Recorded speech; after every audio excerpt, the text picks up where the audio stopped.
So hello students, आज मैं आपको साइंस क्लास 10th का चैप्टर वन शॉर्ट वीडियो में कराऊंगा। तो आइए स्टार्ट करते हैं। अब आपको ये तो पता ही होगा, चैप्टर 1 में सबसे पहला क्वेश्चन क्या आता है। सबसे पहला क्वेश्चन ये बनता है कि मैग्नीशियम रिबन जो होता है उसको हम बर्न करने से पहले रब क्यों करते हैं सैंड पेपर से। ठीक है, मैग्नीशियम रिबन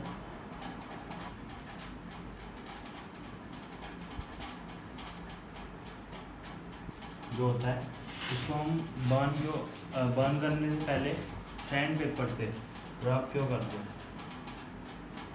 सैंड पेपर वो इसलिए करते हैं क्योंकि जो मैग्नीशियम रिबन में मैग्नीशियम है उसकी रिएक्शन ऑक्सीजन के साथ कुछ ऐसे होती है। ठीक है, कुछ ऐसी रिएक्शन होती है मैग्नीशियम की जो मैग्नीशियम रिबन में है उस ऑक्सीजन के साथ। तो क्या होता है, ये देखो, ये मैग्नीशियम है, ये ऑक्सीजन के साथ रिएक्शन करके क्या बना रहा है, मैग्नीशियम ऑक्साइड। ठीक है, ये क्या बना रहा है, मैग्नीशियम ऑक्साइड। अब ये जो मैग्नीशियम ऑक्साइड है ये प्रोटेक्टिव लेयर की तरह वर्क करता है। मतलब मैग्नीशियम रिबन को ये जलने नहीं देता, बर्न नहीं होने देता, क्योंकि ये जो मैग्नीशियम, आपको पता है बर्न होने के लिए किसी भी चीज़ को ऑक्सीजन लगती है।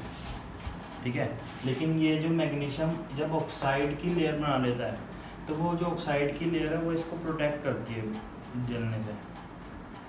तो इसको हम स्क्रैच करके सैंड पेपर से हटाते हैं और फिर जाके मैग्नीशियम रिबन बर्न हो जाता है।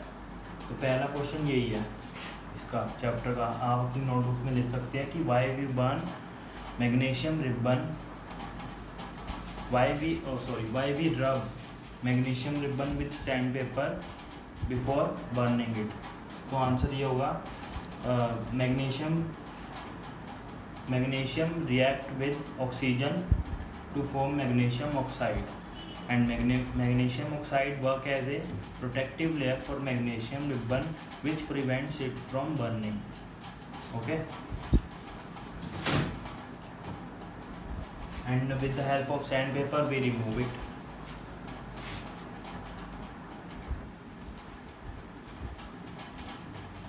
और आपको ये भी पता होगा how to determine that a chemical reaction can occur। हम कैसे डिटरमाइन करें कि एक केमिकल रिएक्शन होगी या नहीं होगी। तो उसके लिए सबसे पहले हमें कुछ पॉइंट्स का ध्यान रखना होता है, जैसे कि चेंज इन स्टेट। ठीक है, चेंज इन स्टेट। अब चेंज इन स्टेट का मतलब क्या है, अगर मान लो हमारे रिएक्टेंट की जो स्टेट है वो सॉलिड है, लेकिन जब उसने प्रोडक्ट बना लिया तो उसकी स्टेट कुछ और हो गई, या गैस हो गई या फिर लिक्विड हो गई। तो इसलिए चेंज इन स्टेट, इसका कोई भी एग्जांपल हो सकता है स्टेट चेंज करने का। जैसे कि आपने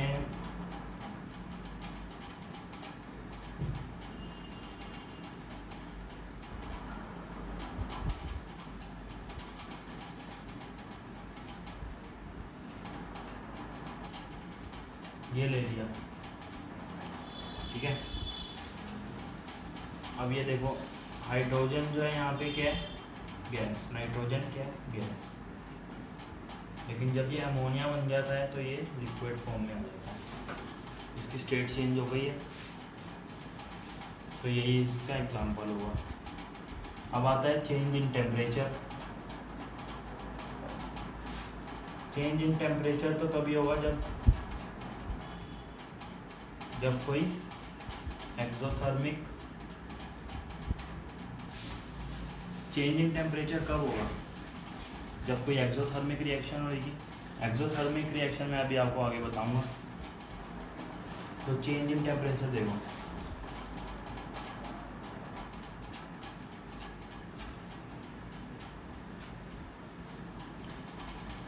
चेंज इन टेम्परेचर का क्या एग्जांपल हो सकता है?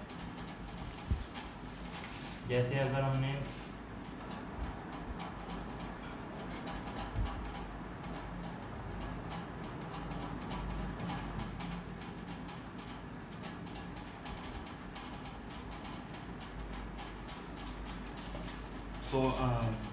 हमने क्या किया, NaCl, मतलब इसको क्या कहते हैं, इसको क्या कहते हैं, सोल्ट, जो हम कंपाउंड सोल्ट अपने घर में यूज़ करते हैं वो है। इसको हमने वाटर में मिलाया। अब ये कुछ टेम्परेचर पे जितना इसका अमाउंट मिलेगा, मतलब डिसॉल्व होगा,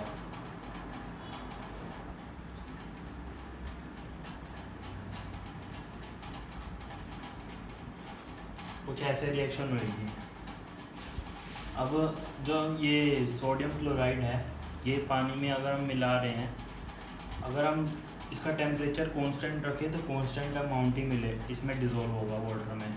लेकिन अगर हम इसका टेम्परेचर बढ़ा दें तो क्या होगा, चेंज इन टेम्परेचर तो होगा और इसका अमाउंट भी डिज़ोल्व ज़्यादा होगा। तो इसका एग्जांपल एक ये हो सकता है। और evolution of gas, evolution of gas का मतलब है कि गैस का मिलना। इसमें क्या होगा, इसमें ये भी एग्जांपल हो सकता है वैसे तो, या कुछ और, जैसे CO प्लस O2, ठीक है। या फिर कार्बन को हमने कंबशन कराया है, कार्बन का कंबशन पता है ना, जो कार्बन को जलाते हैं ऑक्सीजन की प्रेजेंस में, तो हमें क्या मिला, CO2। तो ये गैस CO2 मिल रही है हमें, कार्बन डाइऑक्साइड, तो इवोल्यूशन ऑफ गैस, ठीक है।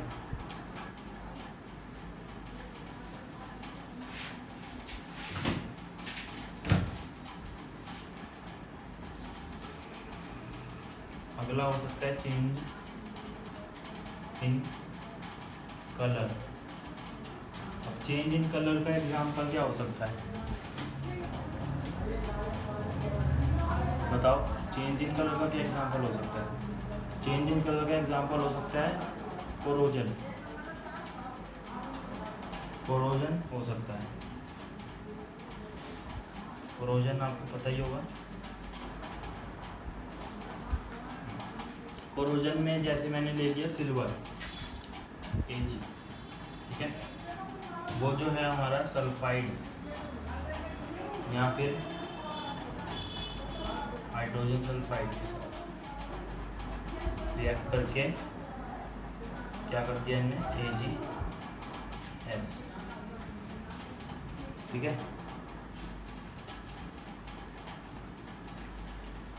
जब सिल्वर सल्फाइड के साथ रिएक्ट कर लेता है एटमॉस्फेयर में present sulphide,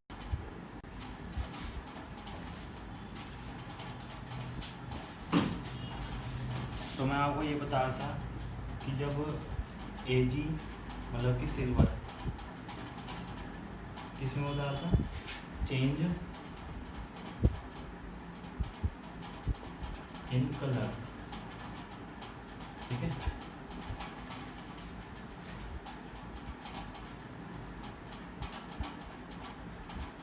change in colour, जब सिल्वर एटमॉस्फेयर में प्रेजेंट सल्फाइड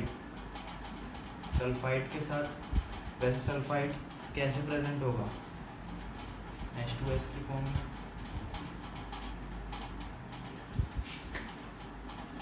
इसके साथ रिएक्ट करता है तो AgS मतलब कि सिल्वर सल्फाइड बना देता है,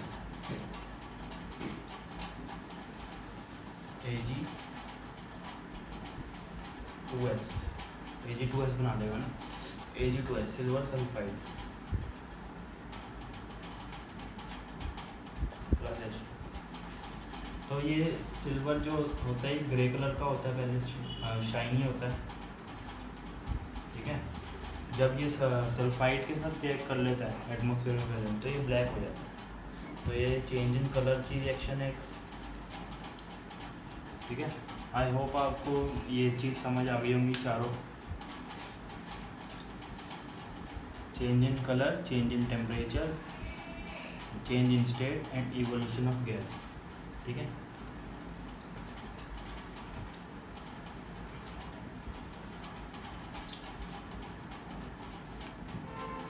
अब उसके बाद हम आते हैं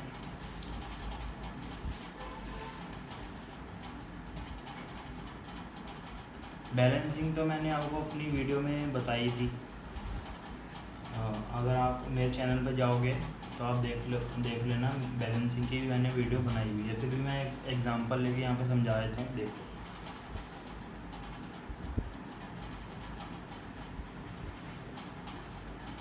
बैलेंसिंग दी केमिकल इक्वेशन, हमने एग्जांपल ले लिया यहाँ पे BaCl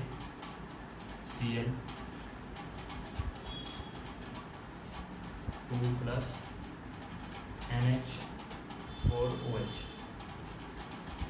ये रिएक्ट करके क्या बनाएगा, BaOH whole twice plus NH4Cl, ठीक है। मैंने आपको सब कुछ बताया हुआ है अपनी वीडियो में। अगर आप देखोगे कि एरो के पीछे वाले जो होते हैं वो रिएक्टेंट्स होते हैं, और जो एरो के आगे वाले होते हैं वो होते हैं प्रोडक्ट्स। प्रोडक्ट्स राइट पे हैं, ठीक है। तो इनको RHS में लेंगे हम, 2 कॉलम बना लेते हैं LHS और RHS के। LHS वाले कौन से होते हैं, रिएक्टेंट, क्योंकि ये लेफ्ट पे है, लेफ्ट हैंड साइड। तो हमने यहाँ पे क्या करना होता है, जो जितने भी एलिमेंट यहाँ पे दिए हुए हैं ना, मैंने आपको अपनी वीडियो में ये भी बताया हुआ कि यहाँ पर आपको एलिमेंट के सिंबल ना होने चाहिए। तो यहाँ पर कितने कितने एलिमेंट दिए, पहले वो लिख लो। बेरियम दिया है, क्लोरीन दिया है। आपको सिंबल इसलिए लाना होना चाहिए कि आप पहचान पाओ यहाँ पे कौन कौन से एलिमेंट हैं, ताकि लिख पाओ। नाइट्रोजन, हाइड्रोजन और ऑक्सीजन, ऐसे यहाँ पे लिख लो सीक्वेंस में, सेम दी क्लोरीन, नाइट्रोजन, हाइड्रोजन। उसके बाद आपको यहाँ पे क्या करना होता है, जितने भी मॉलिक्यूल्स होते हैं ना वो आपको लिखने होते हैं। जैसे बेरियम के कितने मॉलिक्यूल्स हैं, 1। ये जो क्लोरीन के आगे 2 लगा हुआ है, ये हमें क्या बता रहा है कि इसे क्लोरीन के कितने मॉलिक्यूल हैं। लेकिन देखो ये जो 2 है क्लोरीन के साथ लगा हुआ है, बेरियम के साथ नहीं लगा, ठीक है। ये ध्यान देना आप। तो बेरियम के मॉलिक्यूल यहाँ पर 1 ही है, यहाँ पर भी बेरियम के 1 ही है। ये क्लोरीन के 2, ये चीज़ मैंने आपको अच्छे से वीडियो में बताई है, आप देख लें। ये क्लोरीन 1, नाइट्रोजन ऐसे मैं लिख लेता हूँ, देखो।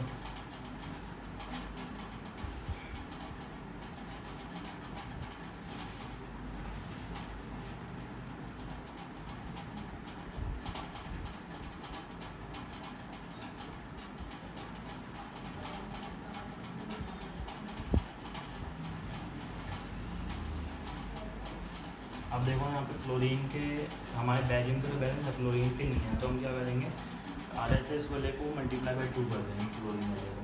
हमने किया RHS वाले को, तो RHS में चेंज करेंगे, यहाँ पे 2 लगा देंगे। हम बीच में और पीछे नहीं लगा सकते कभी भी, क्योंकि कंपाउंड का सीक्वेंस थोड़ा ना बदल सकते हम। आपने वो लो तो सुना ही होगा, एक लो होता है इसके ऊपर कि जो भी कंपाउंड बनते हैं वो डेफिनाइट प्रोपोर्शन में बनते हैं। तो ये देखो, ये हो गया बैलेंस।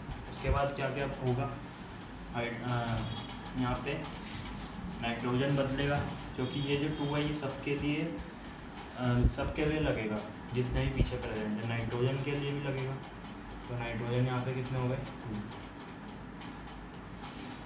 हाइड्रोजन के लिए भी लगेगा। अब यहाँ पे मॉलिक्यूल क्या होते हैं, मल्टीप्लाई, 2 4 = 8, ठीक है। तो ये 8 हो गया,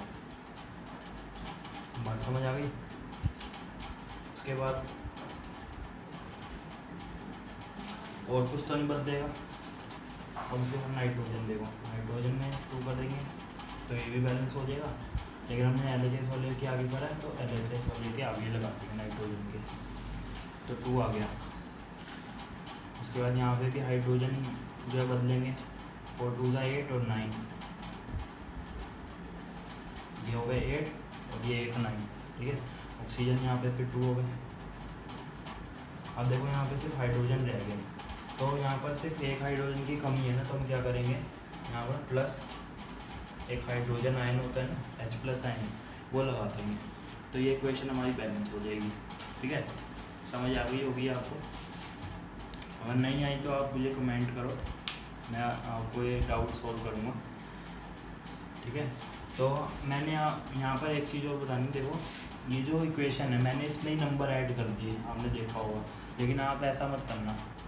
फिर आप ऐसे क्या होगा, अगर आपकी इक्वेशन सही ना आई, बैलेंस ना हुई, तो आप कंफ्यूज हो सकते हो। तो क्या करना, एक ना नीचे लिख लेना इक्वेशन, ठीक है, उसमें बैलेंसिंग करना अच्छे से, तो आपके अच्छे से होगी।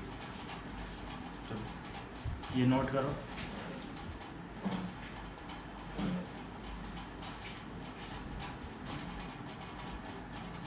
वीडियो पॉज करके आप एक बार नोट कर लेना।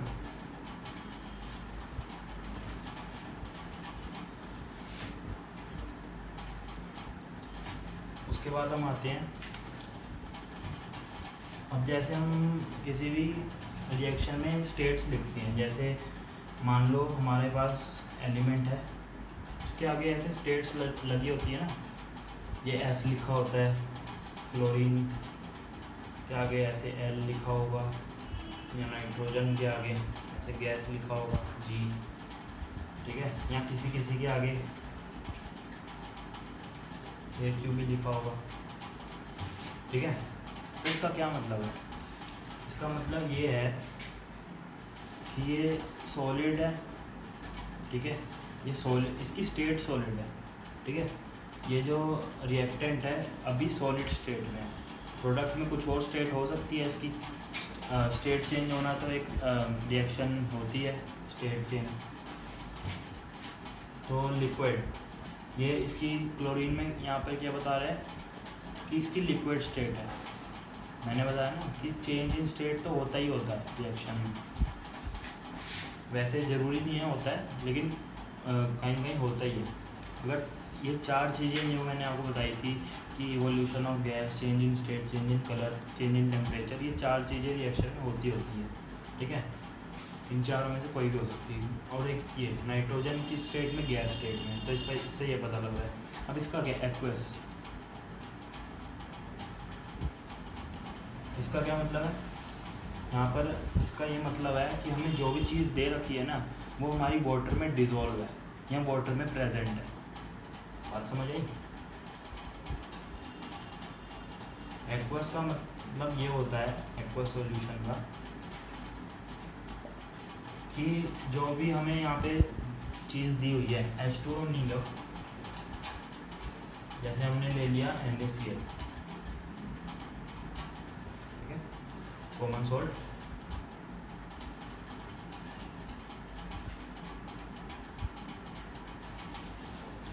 अब NaCl, इसका ये हमें एक्वस ये बता रहा है इसकी स्टेट, ये जो NaCl है ना, ये हमारा वाटर में, वो वाटर है, इसमें प्रेजेंट है या डिज़ोल्व है, ठीक है, ये बता रहा है, इसका ये मतलब होता है।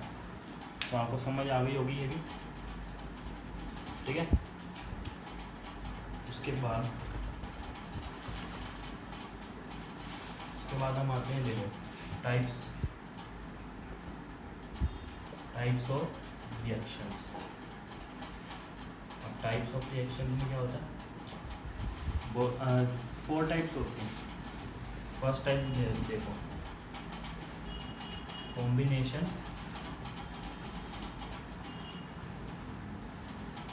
रिएक्शन। कॉम्बिनेशन रिएक्शन में क्या होता है, देखो कॉम्बिनेशन नाम से ही पता लगा है कि कंबाइन हो रहा है, कोई चीज़ कंबाइन हो रही है। तो इसमें क्या है, जो मैं रिएक्टेंट को R से डिनोट करूँगा और प्रोडक्ट को P से, ठीक है। इसमें क्या होता है, 2 रिएक्टेंट मिलके एक प्रोडक्ट बनाते हैं। अगर आपको इसकी डेफिनेशन लिखने को आ जाए तो आप कैसे लिखोगे कि when two reactant combine to form one product then the reaction is called combination reaction. ठीक है, व्हेन टू रिएक्टेंट कंबाइन हो रहे हैं ना, ये प्लस हो रहे हैं तो एक प्रोडक्ट बना रहे हैं, तो ये कॉम्बिनेशन रिएक्शन हो गई। अगर इसका हमने एलिमेंट से एग्जांपल देना हो तो Na प्लस Cl, NaCl, ये हो गया। ठीक है, सेकेंड डीकम्पोजिशन रिएक्शन।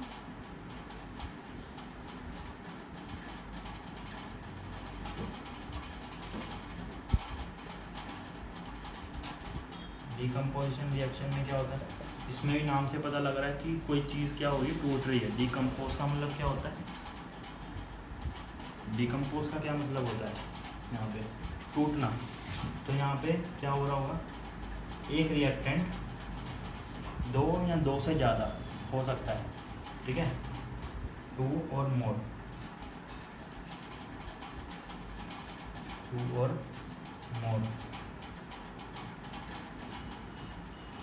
प्रोडक्ट, मतलब कि एक रिएक्टेंट टू और मोर प्रोडक्ट दे सकता है टूट के। अब यहाँ पर ये देखना, डीकम्पोजिशन रिएक्शन में क्या है, कोई चीज़ हम तोड़ रहे हैं। अब ये तो है नहीं कि हम किसी चीज़ को रख दिया तो वो अपने आप टूट जाएगी। उस चीज़ को तोड़ने के लिए कुछ एनर्जी तो लगेगी ना, क्योंकि आपको पता होगा थ्रेशोल्ड एनर्जी क्या होती है। थ्रेशोल्ड एनर्जी होती है कि किसी भी मेटल में से एक इलेक्ट्रॉन निकालने की एनर्जी क्या होती है, थ्रेशोल्ड एनर्जी। ऐसी डीकम्पोजिशन करने के लिए कुछ एनर्जी तो रिक्वायर्ड होएगी ना। ठीक है, तो ये जो हम यहाँ पे एनर्जी देते हैं उसको यहाँ तो हम हीट देते हैं। ऐसे हम क्या लिख करते हैं, देखो मैं ना एक रिएक्शन लिख लेता हूँ। जैसे मैंने लिख लिया यही NaOH। ठीक है, NaOH प्लस, मतलब NaOH जो है रिएक्ट करके Na प्लस OH देगा। ठीक है, अब इसको हम यहाँ पे कुछ भी लिख सकते हैं, यहाँ पे कुछ भी,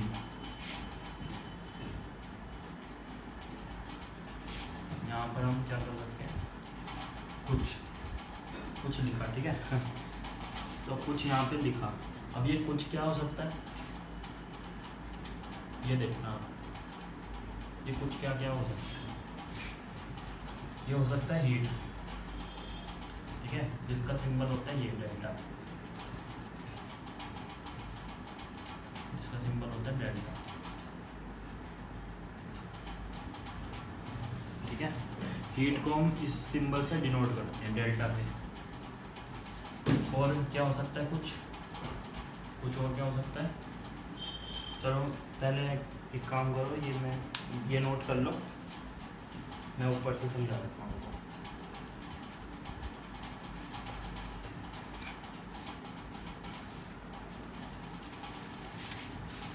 मैं आपको ये बता रहा था, जैसे ये रिएक्शन थी NaOH जो है छोड़ के क्या दे रहा है, Na प्लस OH। अब यहाँ पे हम कुछ लिख सकते हैं। अब ये कुछ क्या हो सकता है ये बता रहा था मैं।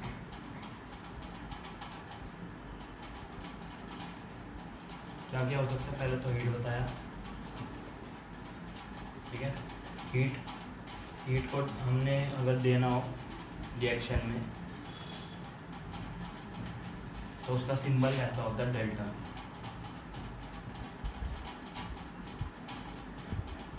ठीक है, अगला इलेक्ट्रिसिटी।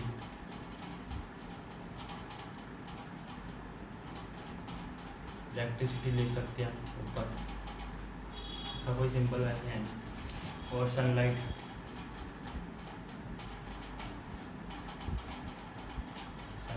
ठीक है, सनलाइट का क्या करेंगे, सिंबल H-nu, ये लिख सकते हैं H-nu, ये इसको क्या कहते हैं, न्यू। ठीक है, ये हो सकता है। और हम क्या कर सकते हैं, उसको पानी में भी डाल सकते हैं, H2O, मतलब कि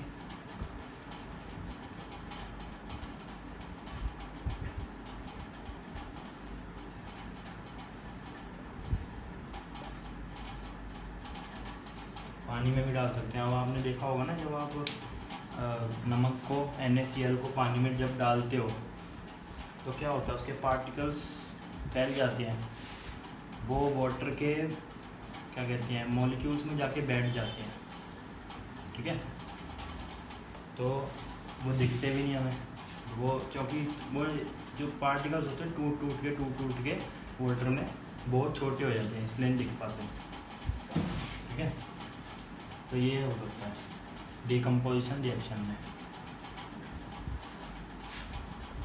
उसके बाद अब एक आपको ना दो रिएक्शन आ रही है, डबल डिस्प्लेसमेंट और एक डिस्प्लेसमेंट। इसके लिए आपको एक टेबल लर्न करना होगा, उसकी ट्रिक मैं बताता हूँ। देखो मैं पहले लिख लेता हूँ।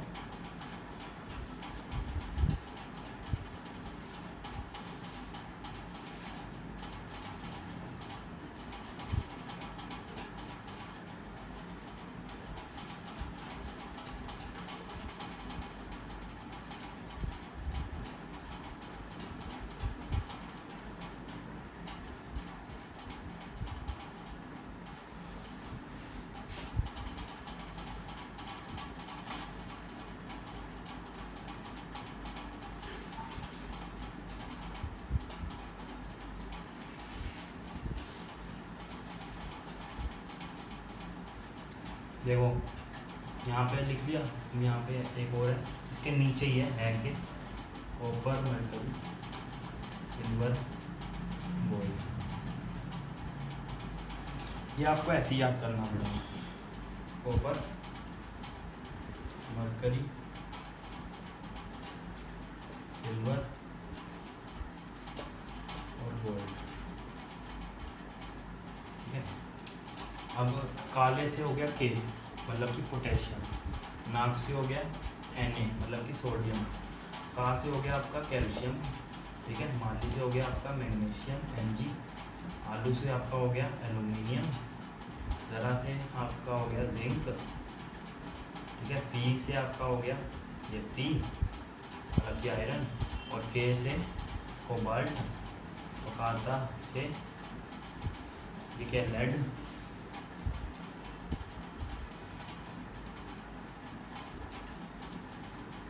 ठीक है लेड। बी समझ आ रहा होगा। उसके बाद ये है ऐसे क्या आप बता सकते हो, हाइड्रोजन, ठीक है। ऐसे ये एक लाइन है, ये लर्न करनी है, तो आपका पूरा टेबल लर्न हो जाएगा, ठीक है। ये लाइन आप लिख लो, काले नाक का माली आलू जरा पी के पकाता है, फिर ये ऐसे लर्न करना है, copper mercury silver gold, that's it. अब उसके बाद आपको समझ आ गया होगा।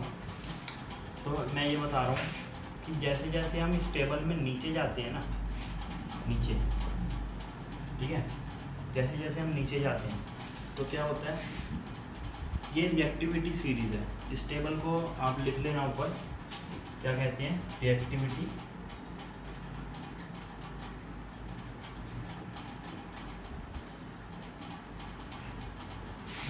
सीरीज़ कहते हैं। अब इस रिएक्टिविटी सीरीज़ हमें क्या बताती है कि कोई भी एलिमेंट की रिएक्शन कैसी है, ठीक है। रिएक्टिविटी सीरीज़ हमें क्या बताती है कि किसी भी एलिमेंट की रिएक्शन हाई है या लो है, वो रिएक्शन बहुत ज़्यादा करता है या बहुत कम करता है, ठीक है। तो जैसे जैसे हम नीचे जाते हैं तो देखो सबसे नीचे क्या, गोल्ड है। आपने देखा होगा गोल्ड की तो ज्वेलरीज बनती हैं, सिल्वर की भी बनती है, ठीक है। तो ये दोनों ज्वेलरी मेकिंग में क्यों काम आते हैं, क्योंकि ये सबसे लेस रिएक्टिव है, हमारी स्किन पे कोई रिएक्शन नहीं करते, ठीक है।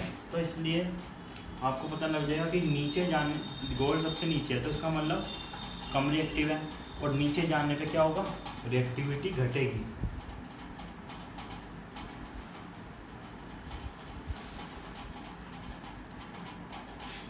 ऐसे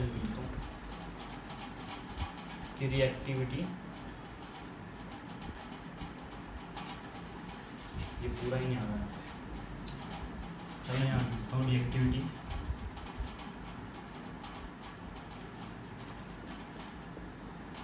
क्या होती है, डिक्रीज।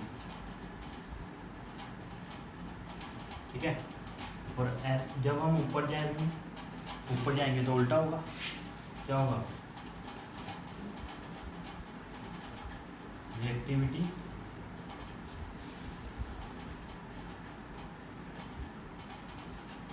इंक्रीज। समझ आ गया होगा आपको।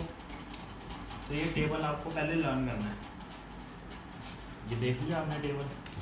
अब आप एक रिएक्शन देखो मैं पहले आपको बताता हूँ डिस्प्लेसमेंट, इसी टेबल से करेंगे, देखना आप डिस्प्लेसमेंट रिएक्शन। ठीक है, ये टाइप चल रहे हैं अभी, ये थर्ड टाइप है।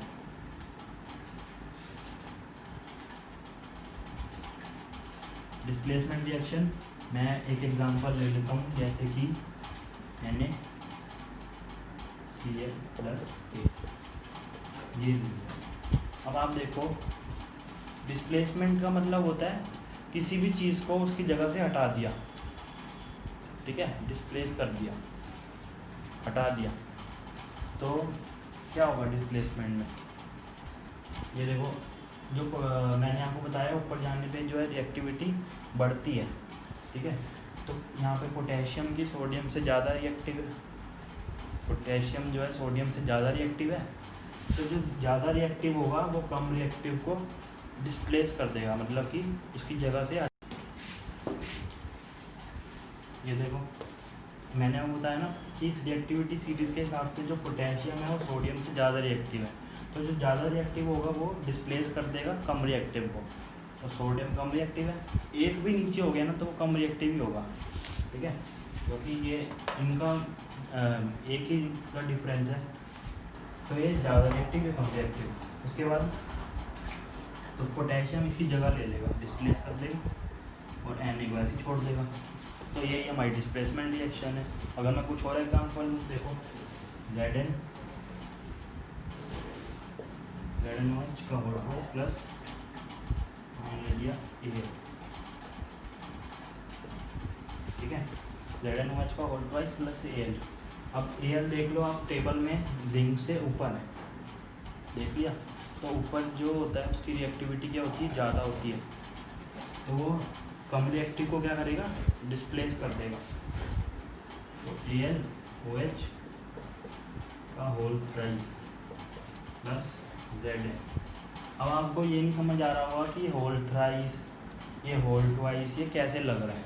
ये आपको मेरी वीडियो में पता लग जाएगा, अगर आप मेरे चैनल पे जाओगे। मैंने आपको सोल्ट्स बनाना बताया। अब हमें यहाँ पे ये पता लग रहा है कि ये एल्यूमिनियम हाइड्रोक्साइड बनेगा, क्योंकि एल्यूमिनियम जो है क्या बनेगा, एल्यूमिनियम हाइड्रोक्साइड। हमें ये पता है, क्योंकि जो डिस्प्लेसमेंट रिएक्शन में क्या होता है, जो ज़्यादा रिएक्टिव होता है वो कम रिएक्टिव को डिस्प्लेस कर देता है। तो एल्यूमिनियम जिंक की जगह लेके हाइड्रोक्साइड के साथ जुड़ के ये बनाएगा, हमें पता है एल्यूमिनियम हाइड्रोक्साइड। हम पहले ऐसे लिख लेंगे। अब इसका जब सोल्ट बनाना है तो कैसे बनाएंगे, एल्यूमिनियम का आयन लिखे Al3+, हाइड्रोक्साइड का आयन लिखो OH-। अब ये जो इनके ऊपर के चार्ज होते हैं ना, ये एक दूसरे के पैरों पे आ जाते हैं। मैंने आपको वीडियो में बताया, वो देखना एक बार। 3 जो है इसके OH के पैर में आ जाएगा, और -1 जो है इसके पैरों में आ जाएगा। प्लस माइनस हट जाते हैं, प्लस माइनस नहीं लेते हम। अब आपको पता है हाइड्रोक्साइड तो एक साथ है OH, तो होल ट्वाइस लग जाएगा, क्योंकि दोनों के लिए लेना हमने OH। ठीक है, तो होल 3 लग गया। समझ आ गया होगा, आई होप आपको समझ आ गया होगा। ठीक है, अगर ऐसा कोई एग्जांपल आ जाता है ना, देखो एक बार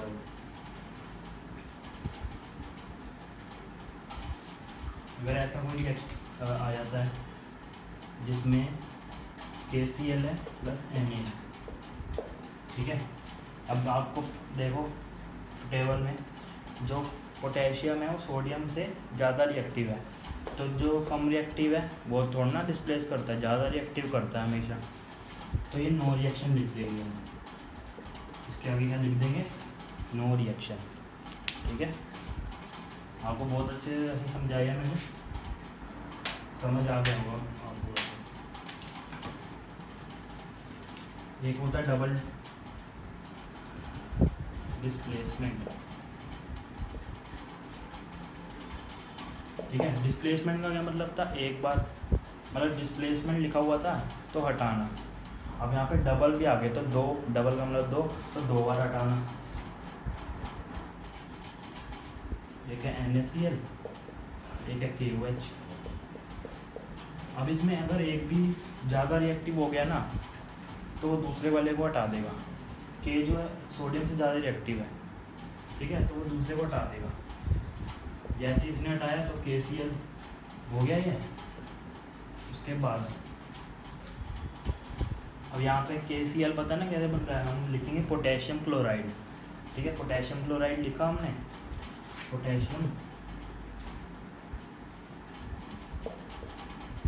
क्लोराइड। जैसे हमने पोटेशियम क्लोराइड लिखा तो पोटेशियम का आयन क्या होता है K+, क्लोराइड का आयन क्या होता है Cl-। ठीक है, अब यहाँ पर +1 -1 चार्ज है। मैंने आपको वीडियो में बताया हुआ कि जब सेम मैग्नीट्यूड 1 मैग्नीट्यूड है दोनों का, लेकिन चार्ज अलग है प्लस और माइनस, जब सेम आते हैं तो वो एक दूसरे से कैंसिल आउट हो जाते हैं, वही आ जाता है KCl। ठीक है, एक बार वीडियो देख लेना मेरी सोल्ट बनाने वाली। तो KCl प्लस, अब क्या होगा देखो, सोडियम और हाइड्रोक्साइड, ये तो अकेले रह गए ना सॉल्यूशन में। सोडियम और हाइड्रोक्साइड अभी भी सॉल्यूशन में है और वो घूम रहे हैं अकेले, तो वो क्या, वो कहेंगे हम क्यों अकेले रहें, भाई हम भी जुड़ जाते हैं, NaOH बना देंगे वो। तो डबल डिस्प्लेसमेंट कुछ ऐसी होती है, दो बार चीज़ें अपनी जगह से हट के दूसरी जगह पे चली गई। समझ आया, समझ आ गया होगा वैसे हमको। अब दो टॉपिक्स रह गए हैं देखो, एक रहता है मेटल रिप्लेस करना,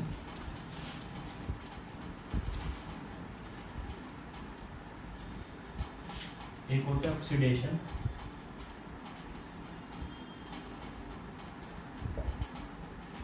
और होता है रिडक्शन।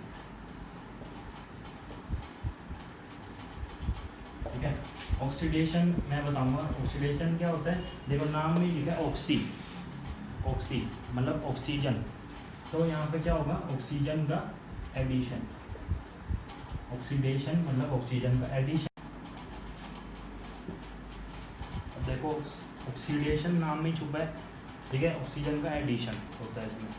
और क्या होता है, मतलब ये दोनों चीज़ों में से कोई चीज़ अगर हो जाए तो इसका मतलब क्या है, ऑक्सीडेशन हो रहा है। एक होता है हाइड्रोजन रिडक्शन, रिडक्शन मतलब घटना। ठीक है, अब यहाँ पे रिडक्शन में क्या होगा, इसका उल्टा ऑक्सीजन, तो यहाँ पे क्या होगा रिडक्शन ऑक्सीजन का, ऑक्सीजन रिडक्शन। और यहाँ पर हाइड्रोजन का क्या होगा, हाइड्रोजन का क्या होगा एडिशन। ठीक है, ये आपको मैं रिएक्शन के थ्रू समझाता हूँ। ये देखो Al2O3, ठीक है, ये रिएक्शन प्लस NaOH मान लो। उसके बाद ये AlOH,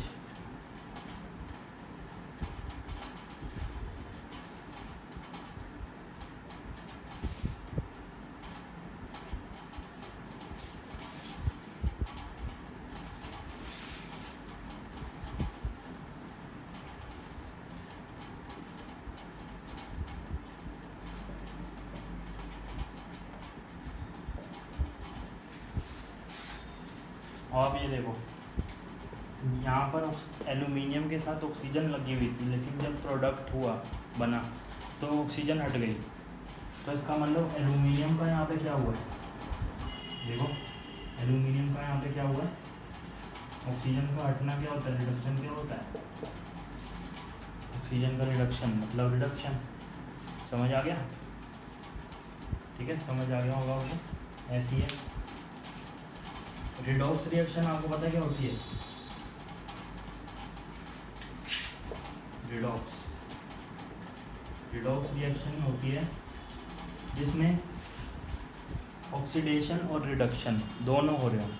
ठीक है, वैसे सारी की सारी ऑल रिएक्शन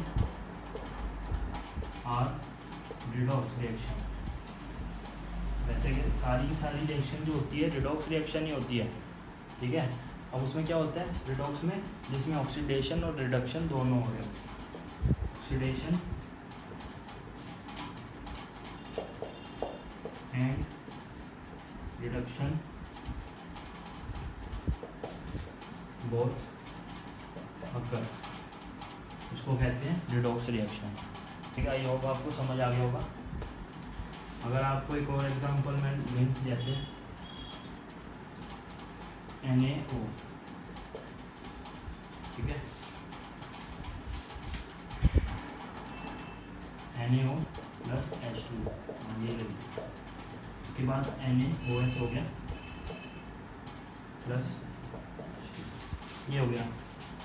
उसके बाद देखो यहाँ पर जो सोडियम ऑक्साइड था उसके बाद हाइड्रोजन नहीं था लेकिन प्रोडक्ट में आ गया, तो ये भी बताओ हाइड्रोजन का एडिशन क्या होगा? रिडक्शन, ऐसे लिख देना एरो डाल के, रिडक्शन।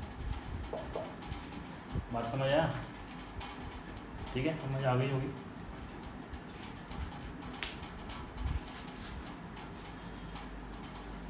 ऐसे ही अगर हम एक और चीज देखो, अगर ये पहले जो सोडियम ऑक्साइड है हाइड्रोजन से रिएक्ट करके सोडियम हाइड्रोक्साइड दे रहा था, वो क्या दे रहा था? वाटर। ठीक है, अब यहाँ पे H के पास ऑक्सीजन नहीं थी लेकिन अब आ गई, तो ये क्या होगा? ऑक्सीडेशन। समझ आ गया होगा? समझ आ गया होगा? अगर नहीं आया तो कमेंट करो, तो मैं आपको सही से समझाऊंगा फिर। ठीक है, इसके लिए अलग वीडियो बना दूँगा। तो ऑक्सीडेशन, यहाँ पर ऑक्सीजन आ रहा है हाइड्रोजन के पास, रिडक्शन यहाँ पे ऑक्सीजन तो वहीं पे हाइड्रोजन आ रहा है। ठीक है, मतलब दोनों में से कोई भी चीज़ हो सकती है, तो आपको ये याद रखनी है कि किस किस में होती है और आपको लिख देना है ऐसे एरो डाल के कि रिडक्शन हो रहा है, ऑक्सीडेशन हो रहा है। और रिडॉक्स रिएक्शन का ख्याल रखना है कि क्या होती है। अब एक आता है corrosion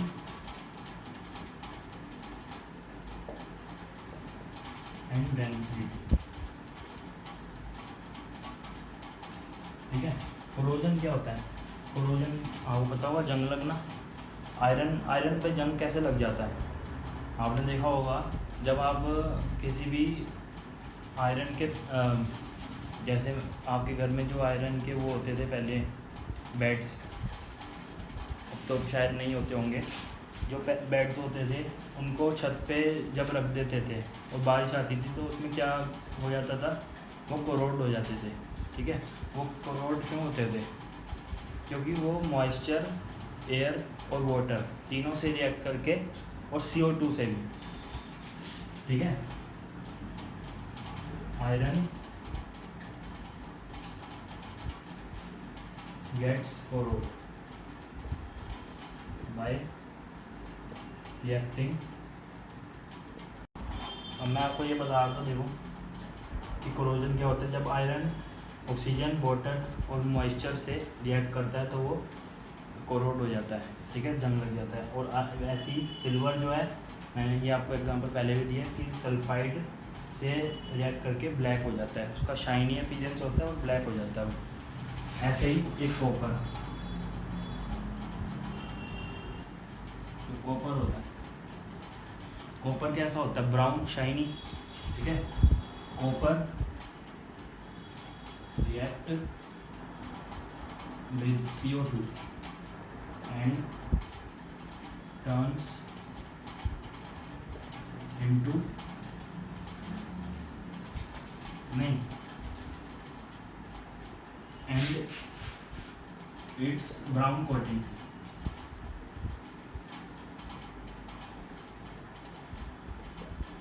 converts green in colour. देखिए ये तीनों पॉइंट्स आप लिख लो कोरोजन में, ठीक है। अब आपको जल्दी से डेंसिटी बता देता हूँ, ये एक बार आप देख लो। इसके बाद डेंसिटी क्या होती है, देखा होगा हमने, जो आप चिप्स खाते हो, कुरकुरे वगैरह खाते हो, वो ऑयल्स और फैट्स हैं, ठीक है। वो सारी चीज़ें क्या हैं। अब मैं आपको डेंसिटी बताता ना, ये देखो जो फैट्स और ऑयल सब्सटेंसेस कौन से होते हैं, कुरकुरे चिप्स वगैरह जो आप खाते हो उसमें फैट्स और ऑयल्स होते हैं। तो वो क्या करते हैं, वो ऑक्सीजन से रिएक्ट कर लेते हैं जो एटमॉस्फेयर में प्रेजेंट होती है। तो ऑक्सीजन से रिएक्ट करके क्या करते हैं, ऑक्सीडेशन। तो वो अपना स्मेल और टेस्ट चेंज कर लेते हैं, मतलब सिल जाते हैं, ठीक है। तो उनसे प्रिवेंशन के लिए, उनसे बचाव के लिए हम क्या क्या यूज़ करते हैं, नाइट्रोजन फिल कर देते हैं पैकेट्स में, सील करने से पहले पैकेट्स को, और एंटीऑक्सीडेंट डाल देते हैं। एंटीऑक्सीडेंट क्या करते हैं, ऑक्सीजन को रोकते हैं अंदर। क्या करते हैं वो, ये जो फैटी और ऑयल फूड्स होते हैं वो क्या करते हैं, ऑक्सीजन से रिएक्ट करके ऑक्सीडेशन करते हैं। अब हम उनको बचाव के लिए क्या करते हैं, प्रिवेंशन के लिए नाइट्रोजन ऐड कर देते हैं पैकेट में, ठीक है। और एंटीऑक्सीडेंट क्या करते हैं, वो ऑक्सीजन को रोकते हैं अंदर आने से, ठीक है। तो ऑक्सीजन नहीं आएगी तो ऑक्सीजन की रिएक्शन नहीं होएगी। और एयर टाइट कंटेनर क्या होते हैं, जो बिल्कुल एयर जिसमें ट्रैवल नहीं होती, ना अंदर हो सकती है ना बाहर, मतलब ना अंदर जा सकती है ना बाहर आ सकती है एयर, तो इसमें भी ऑक्सीजन का रिएक्शन नहीं पॉसिबल एयर टाइट कंटेनर है। अब इसके प्रिवेंशन क्या होते हैं कोरोजन के, देखो painting, greasing, oiling. Painting, greasing, oiling क्या करते हैं, एक लेयर बना लेते हैं मेटल के ऊपर। जब वो लेयर बना देंगे तो वो लेयर ही होगी ना, वो लेयर ही ऑक्सीजन से रिएक्ट करेगी, तो उसके अंदर क्या है, आयरन। मैं वो बता रहा था ना कि ये जो टेम्परेरी प्रिवेंशन है, ये क्या करते हैं, एक लेयर बना देते हैं आयरन के ऊपर, ठीक है। जो लेयर होती है वो एक बैरियर की तरह काम करती है आयरन और ऑक्सीजन के बीच में। तो जब आयरन ऑक्सीजन के कांटेक्ट में आएगा ही नहीं तो वो रिएक्शन नहीं करेगा ऑक्सीजन के साथ और फॉरवर्ड नहीं होगा। लेकिन जब हम किसी शार्प चीज़ से या नाइफ से स्क्रैच करते हैं, शार्प चाकू से, तो क्या होता है, वो लेयर हल्की सी हट जाती है उस जगह पे क्या हो जाता है, फिर रिएक्शन हो जाता है आयरन का ऑक्सीजन के साथ, इसलिए ये टेम्परेरी है। लेकिन हमने परमानेंट करना हो तो गैल्वेनाइजेशन है। गैल्वेनाइजेशन क्या करेगा, हम सही आयरन का पीस लेंगे, उसमें से जो सही आयरन, जो आयरन के आयंस होंगे वो हम डिपॉजिट करा देंगे किस पे, कोरोड आयरन पे, इलेक्ट्रोलाइसिस से। तो गैल्वेनाइजेशन जो होता है परमानेंट होता है, ठीक है। कोटिंग हो जाती है एक आयरन की, वो कोटिंग जो होती है ऐसे रिमूव नहीं हो सकती नाइफ से। तो आई होप आपको ये सब समझ आ गया होगा पूरा चैप्टर। अगर अच्छी लगी वीडियो तो लाइक करो और मेरे चैनल को सब्सक्राइब करो और वीडियो देखने के लिए, ठीक है।